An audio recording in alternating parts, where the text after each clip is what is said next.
So guys, we are covering Tear on the Withered Flower. तो कहानी start होती है मेन कैरेक्टर हाइसू के घर में आने से।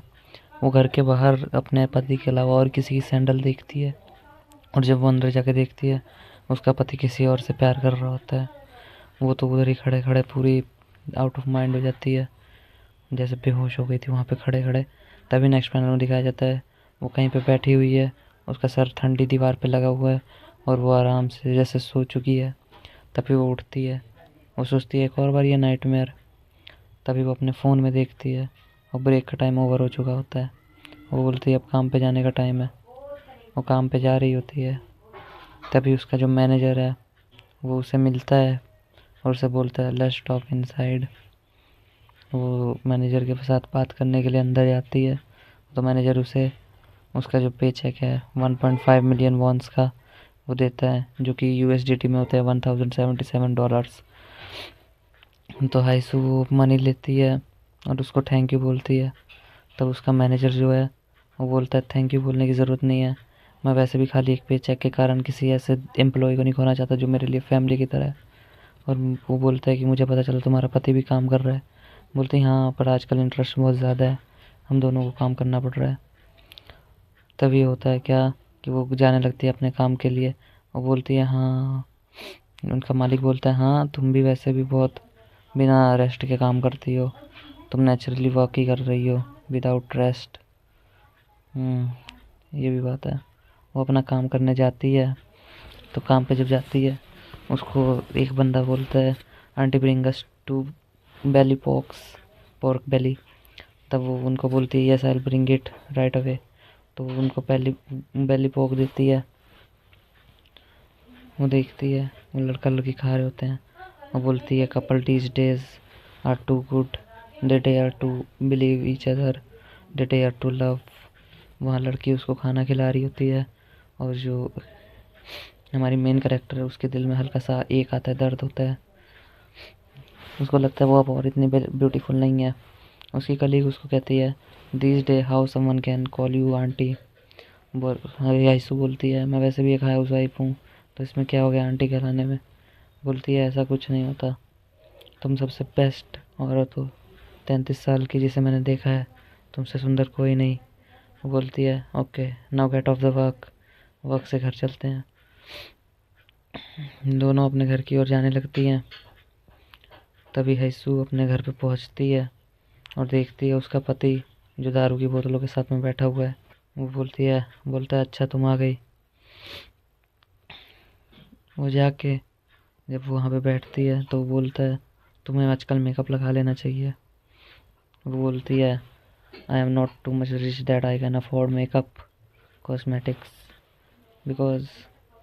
उसका पति बोलता है आजकल तो जो पार्ट टाइम जॉब करती हैं वो भी मेकअप्स लगाती हैं, तुम ऐसे मत दिखाओ जैसे तुम खाली लेज़ी हो।